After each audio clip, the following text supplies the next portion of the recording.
Part 1. Gavin, a newly arrived student, wants to insure the contents of his apartment. He calls an insurance agent to ask for information. First, you have some time to look at questions 1 to 6.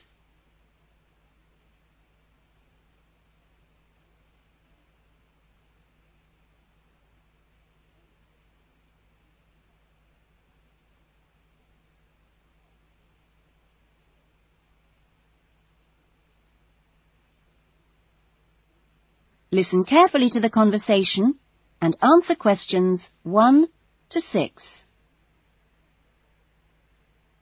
Good morning, Diane Davis. Can I help you? Yes, I'd like to get some insurance for the contents of my home. Fine. When did you move into the house? A couple of weeks ago. And, it's an apartment, actually. I was told by the landlord that it would be a good idea to get some insurance for the furniture and other personal possessions. Fine. Well, let's get some details. What kind of apartment is it? It's a 2-bedroom apartment. Huh? What floor is it on? Why do you need to know that? Because it affects the cost of the insurance.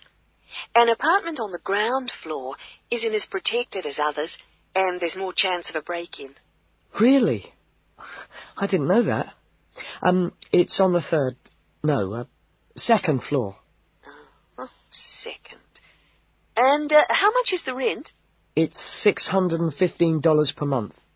Good. And where is it located? In Biggins Street, South Hills. I see. And what things did you want to insure? Well, what do you recommend? Well, the most important things are those which you would normally find in a home. Things like the television, fridge, and so on. I see. Well, I've got a fridge and a stereo system, which I've just bought from a friend. And how much did you pay for the fridge? $450. 50 or 15? 50. And the stereo system cost $1,150. Have you got a television? Yes, but it's very old and not worth much. Okay. Well, is there anything else you want to insure? Yes, I've got a couple of watches and my CDs and books. How much do you think they're worth? The watches are worth $1,000. For both of them? No, each one. And altogether, the CDs and books cost me about $400. Okay. So the value of everything you want to insure is $4,000. How much will the insurance cost? Let me see. $4,000 divided by plus 10%. Right. So this kind of insurance, that's private contents insurance, it comes to $184 for a 12-month period. $184? Well, that sounds pretty good. Okay, I'll take that policy. Before the conversation continues, you have some time to look at questions 7 to 10.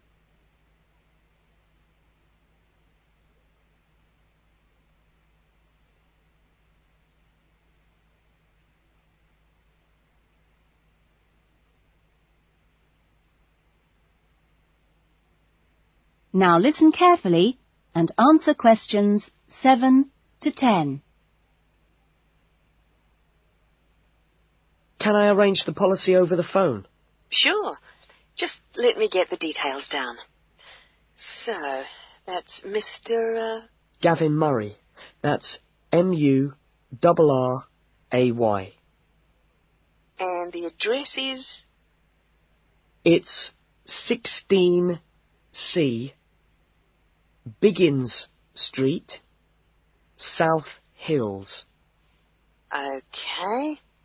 16C, Biggins Street, South Hills? That's right. It's 2 words. South, Hills. And your date of birth is? 12th of November, 1980. And your contact number? Home phone number is 9872 4855. Right. And, you're Australian? No, I was born in London, although my mother is from Tasmania. Oh, really? Whereabouts? Hobart. I see. Interesting place. Now, are you working at the moment? No, I'm a full-time student at Sydney University. Right. Good. That is the end of part 1. You now have half a minute to check your answers.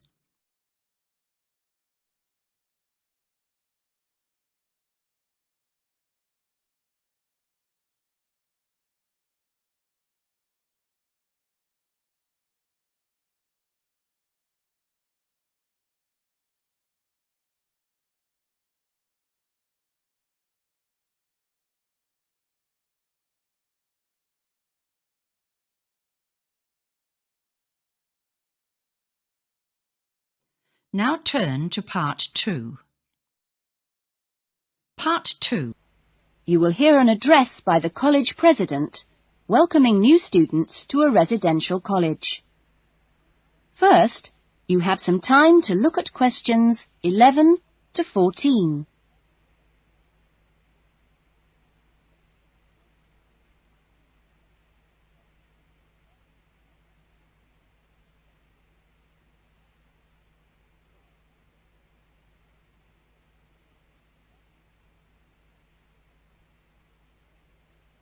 Now listen carefully to the first part of the talk and answer questions 11 to 14. Well, good morning, everyone. It's good to see you all here. Welcome to Smith House. Smith House, as you may or may not know, is one of the oldest residential colleges of the university. As you can see, the building you're in now, which contains this main lounge, the dining room, the recreation room, the kitchen and the offices, was part of the original old house built in the 1840s to be used by the family of George Smith.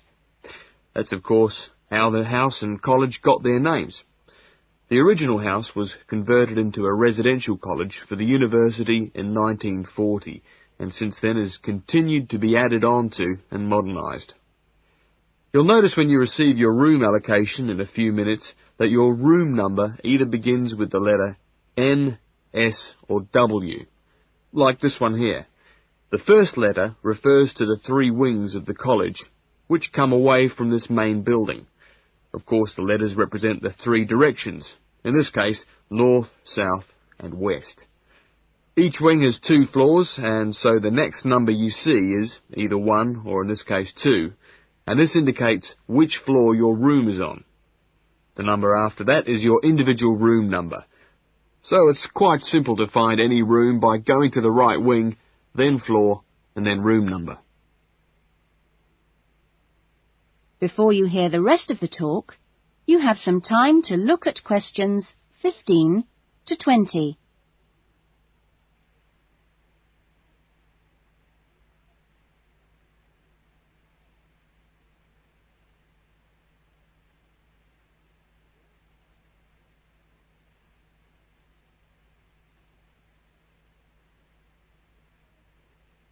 Now listen carefully and answer questions 15 to 20.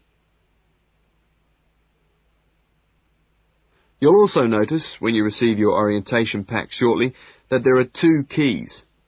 One is the key to your room, and only you have that key, and the other is a key to the front door, which you've just come through here from the street. This door is closed and locked at 8 p.m. every night, and opened again at 7 a.m. You'll need your key if you're coming back to the college between those times. We ask all students to always enter and leave the college through the front door. You'll notice at the end of each corridor that there is another door, but these are fire doors and are kept locked from the outside. They should only be opened from the inside in case of emergency. In your fees, you've paid a laundry fee, which covers the cleaning of bed linen and towels. All bed linen and towels are clearly embossed with the name Smith House, so it's easily identifiable. If you want your other laundry to be done by the college, this can be arranged for a small extra fee. There are only a few rules here at Smith House, and we have these rules so that we can all live comfortably together. The most important rule is that there must be no noise after 9 p.m.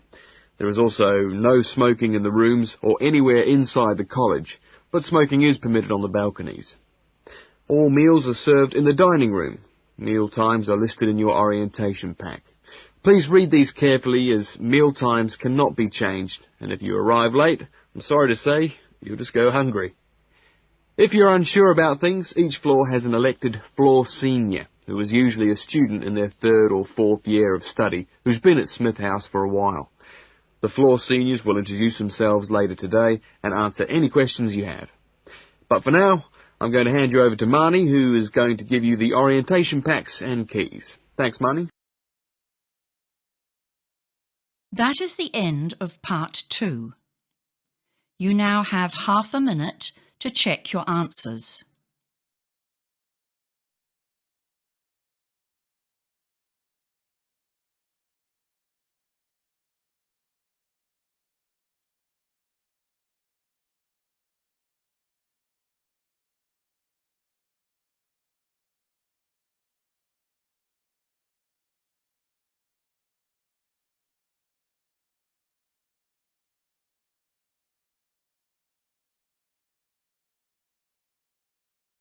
Now turn to part 3. Part 3. You will hear a conversation between 2 students, Lynn and Robin, who are discussing an assignment. First, you have some time to look at questions 21 to 30.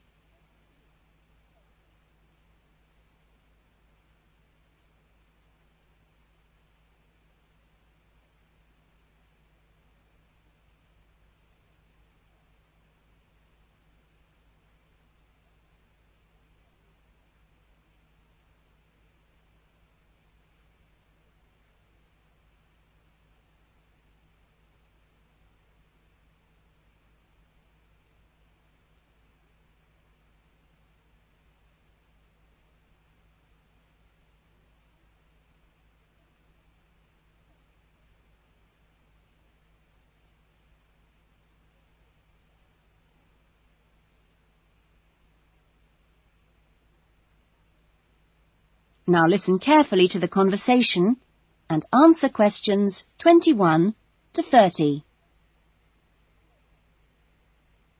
That essay we have to write, the one on how children learn through the media, how are you planning to write it?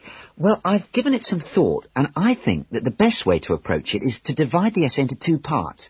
First of all, we'd have to look at some examples of each type of media. Yes, what they are. Then we could describe how we can use each medium so that children can learn something from each one. Exactly. Maybe we could draw up a table and look at examples of each medium in turn.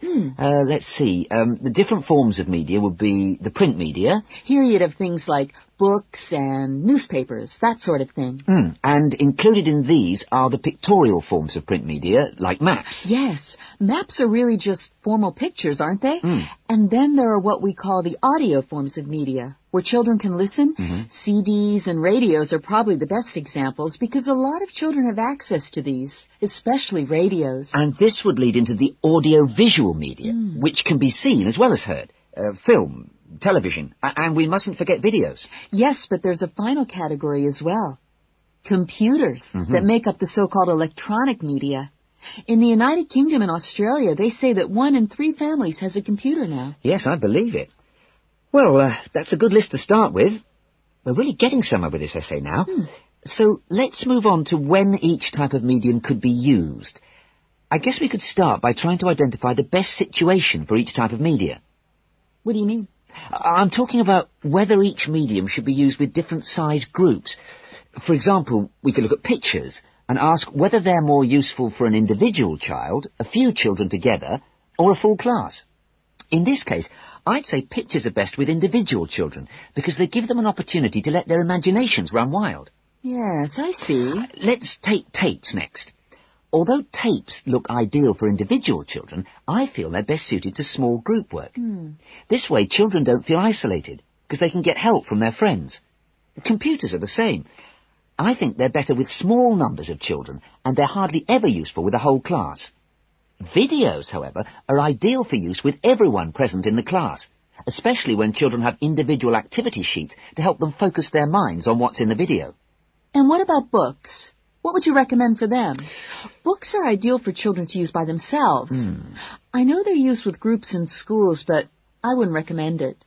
Other pictorial media like maps, though, are different. I'd always plan group work around those. Give the children a chance to interact and to share ideas. I agree. Teachers often just leave maps on the wall for children to look at when they have some free time. But kids really enjoy using them for problem solving. Yes. Different people have different ideas, I suppose. Yeah, and different teachers recommend different tools for different age groups. That is the end of part 3. You now have half a minute to check your answers.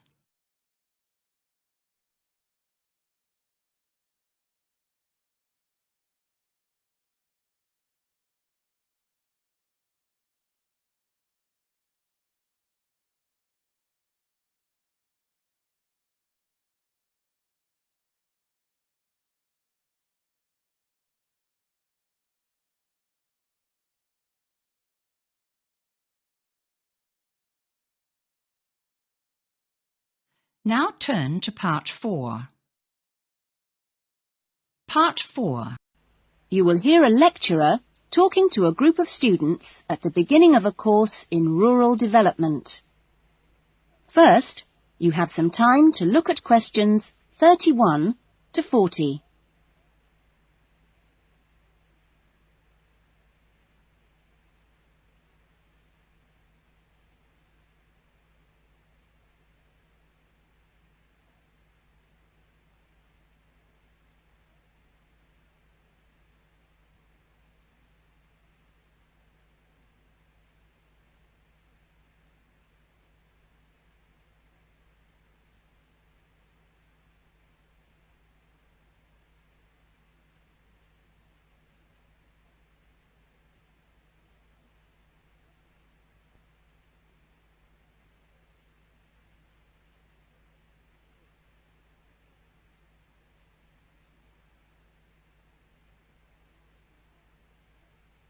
Now listen carefully to the talk and answer questions 31 to 40.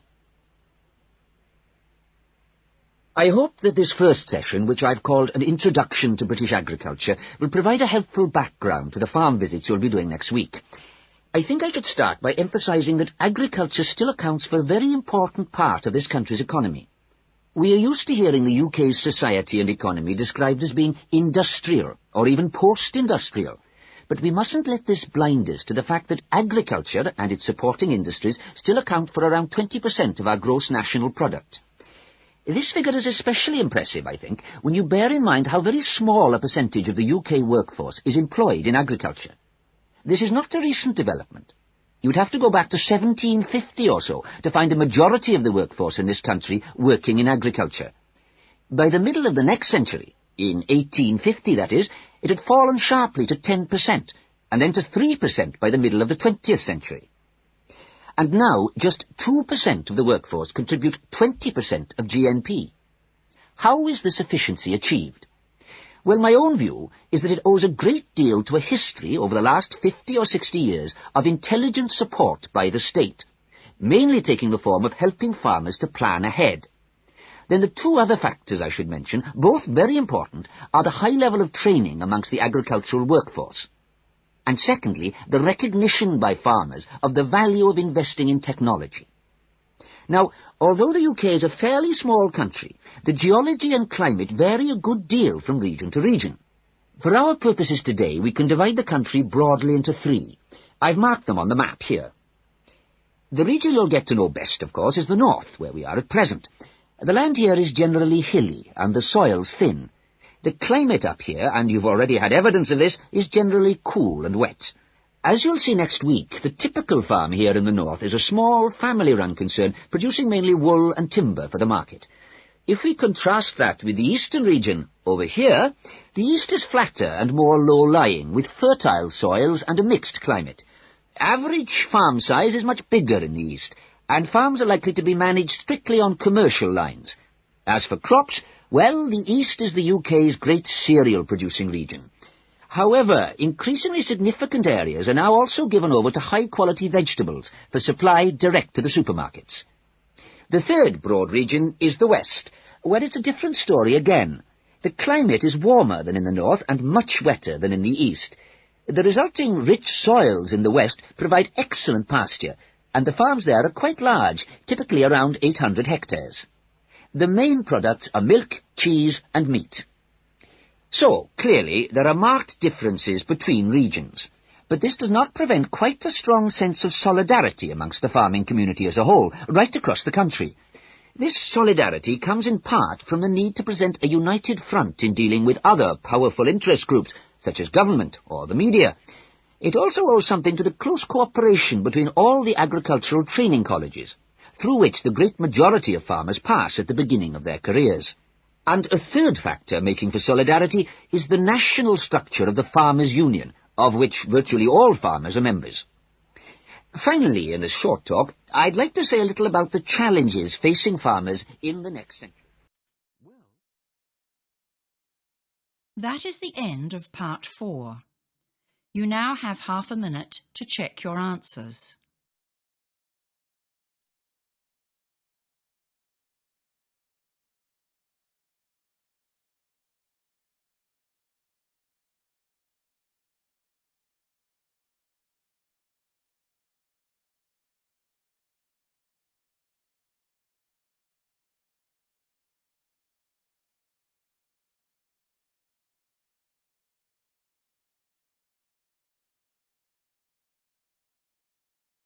That is the end of the listening test. In the IELTS test, you would now have 10 minutes to transfer your answers to the answer sheet.